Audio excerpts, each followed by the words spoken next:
সম্মানিত viewers, department of ইংলিশের পক্ষ থেকে সবাইকে জানাই স্বাগতম। আজকে আমরা যে বিষয়টি নিয়ে আলোচনা করব সেটি হচ্ছে গাইড রিটেন বাই আর.কে. নারায়ণের বাংলা সামারি, অর্থাৎ এটির কাহিনী আলোচনা করব আমরা। সো এখানে কিছু আলোচ্য বিষয় আছে। এখানে আমরা জানি আচ্ছা, রাজু আপনার হচ্ছে হিরো, রাজু এখানে হিরো, রোজি হচ্ছে নায়িকা, এবং যে ভিলেন আছে সেই ভিলেন হচ্ছে আপনার রাজুর বন্ধু, এবং ভিলেনের একজন বোন আছে। আচ্ছা, এখানে আছে মার্কো। মার্কো হচ্ছে আপনার রোজির হাজব্যান্ড, যে পরে তাকে ছেড়ে যায়। সো এই হচ্ছে আপনার ক্যারেক্টার্স, মেইন ক্যারেক্টার্স।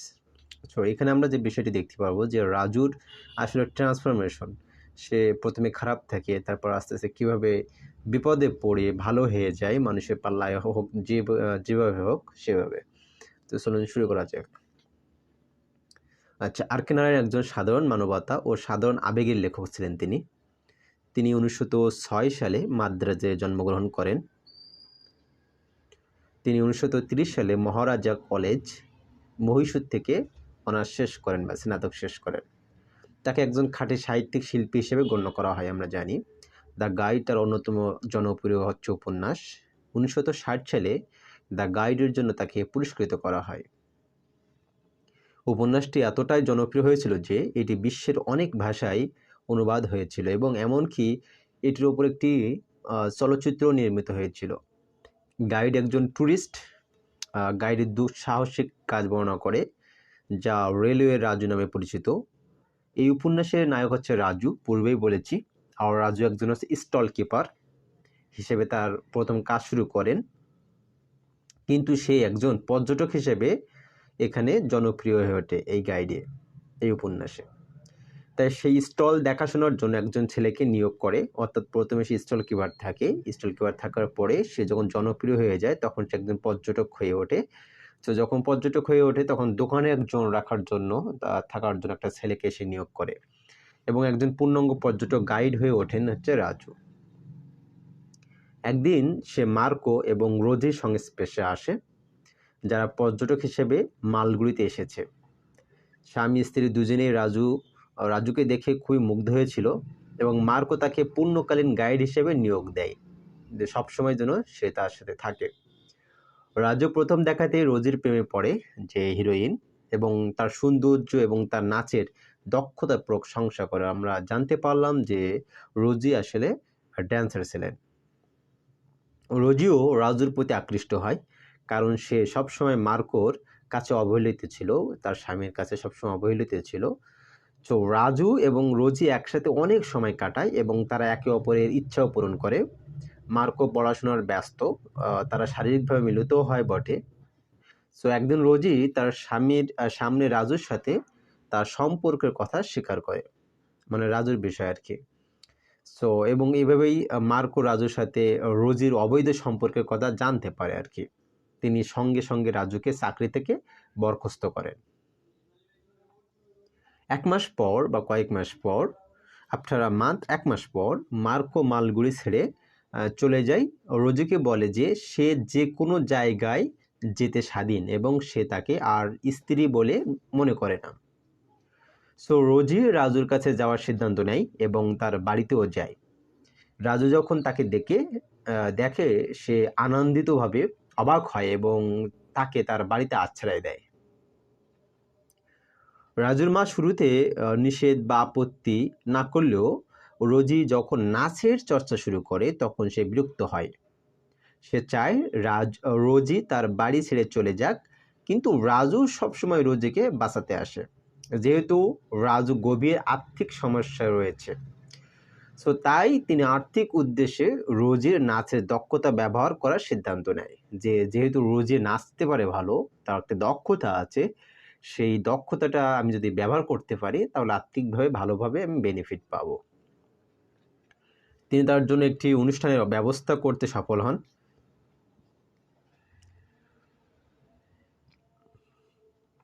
মঞ্চে রোজির প্রথম অভিনয় সকলের দ্বারা অত্যন্ত প্রশংসিত হয়, এবং শীঘ্রই তিনি আরও বেশি ব্যস্ততার অফার পান। মানে প্রথমে যে অনুষ্ঠান হওয়ার পরে এত সুন্দর একটা অনুষ্ঠান হয়েছে, যেখানে তারপর তার অফার মানে ফ্রিকোয়েন্টলি, খুবই দ্রুত বা ঘন ঘন বা আসতে শুরু করলো।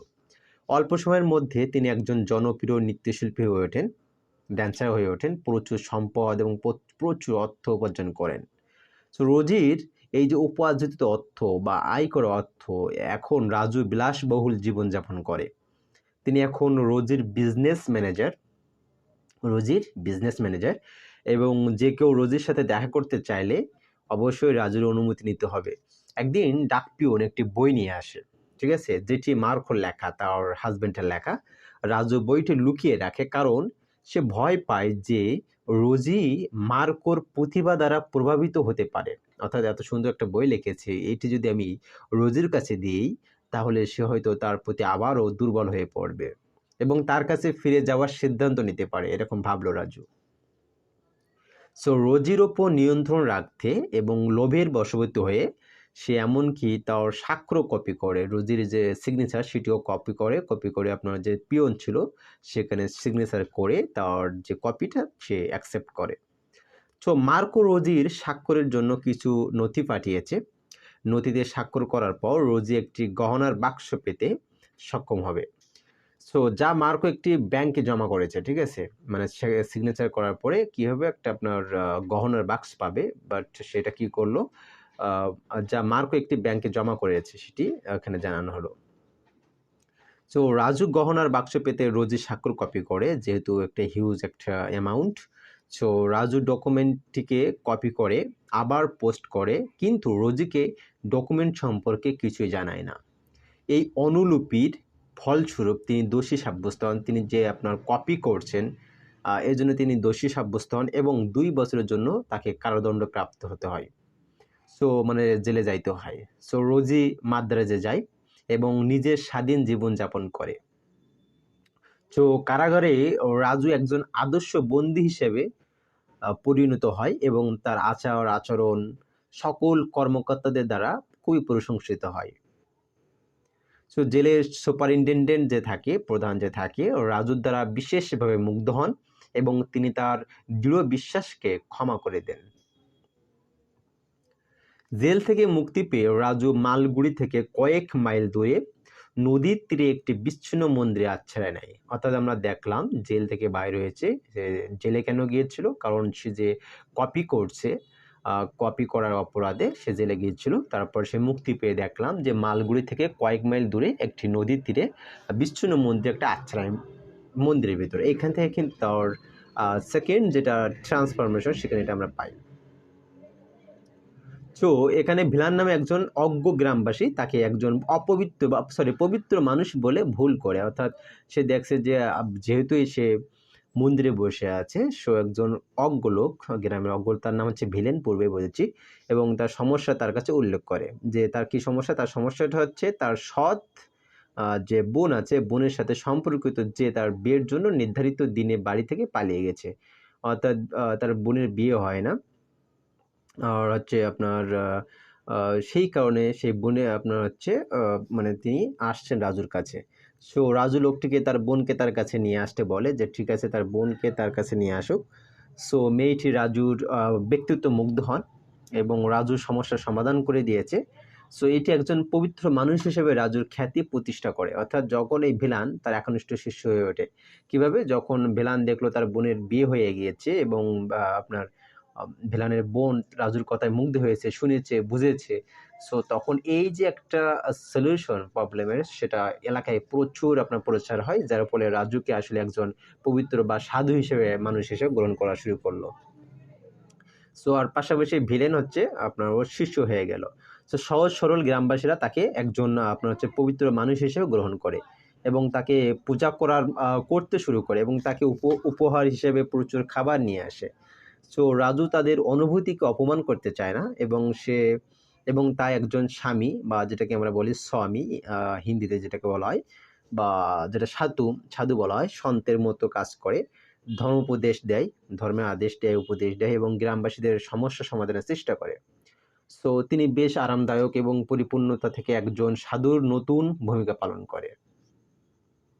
তবেই খুবই শীঘ্রই সেখানে আমরা দেখতে পাই যে প্রবল দুর্ভিক্ষ এবং খরা দেখা দিচ্ছে আপনার সেই গ্রাম অঞ্চলে। সো ফসলের ব্যর্থতা দেখা যাচ্ছে, সেখানে ফসল হচ্ছে না, আপনার কূপ এবং ট্যাঙ্কগুলো শুকিয়ে যাচ্ছে।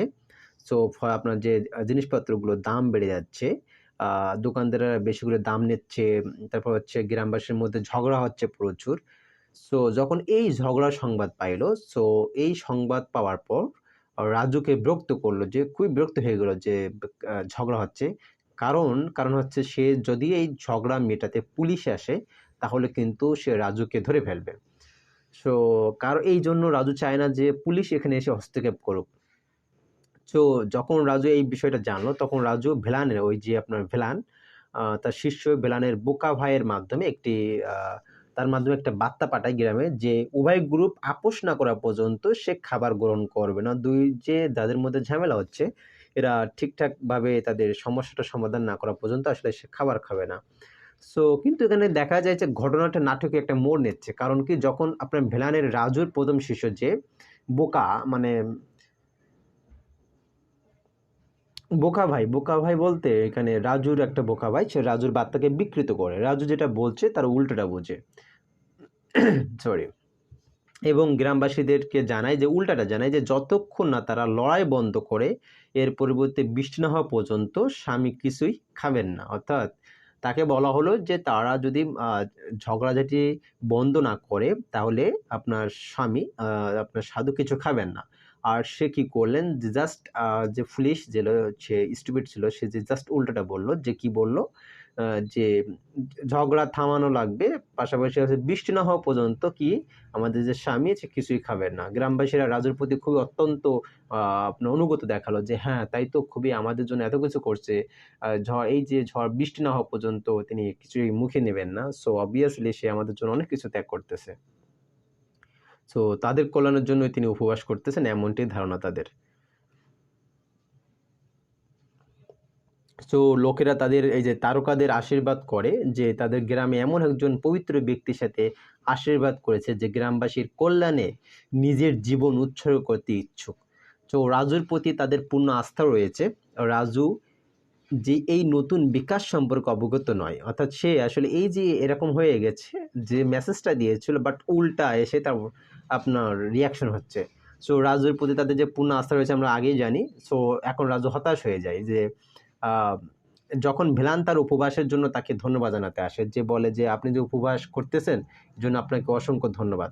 যখন রাজু আসলে খাবারের জন্য অপেক্ষা করছে, রাজু কি করতেছে, খাবারের জন্য অপেক্ষা করছে, যে সে শুনবে এই সংবাদ যে গ্রামের মানুষ ঝামেলা বা যে ঝগড়া বেঁধেছিল সেটা মিটে গেছে, বাট সে উল্টা সংবাদটা দিল।